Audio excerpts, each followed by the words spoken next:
നീയല്ലോ രാജാവേ വന്നു വാഴണമേ ഇനി ഞാനല്ല എന്നിൽ നീയല്ലോ യേശുവേ വന്നു വാഴണമേ ഇനി ഞാനല്ല എന്നിൽ നീയല്ലോ രാജാവേ വന്നു വാഴണമേ ഇനി ഞാനല്ല എന്നിൽ നീയല്ലോ.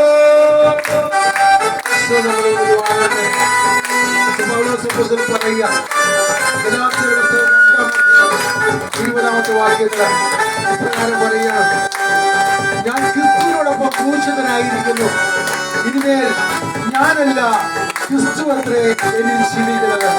പ്രിയപ്പെട്ടവരെ, നമ്മുടെ ഉള്ളില് യേശു ജീവിക്കണം.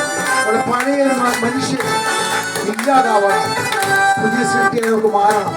ഈശോ നമ്മുടെ ഉള്ളിലേക്ക് കടന്നു വരുവാൻ ആഗ്രഹിച്ചുകൊണ്ട് നമുക്ക് ഗാനത്തോട് ചേർന്ന് ദൈവത്തിന്റെ ശക്തി കടന്നു വരാൻ ആഗ്രഹിച്ചുകൊണ്ടാണ്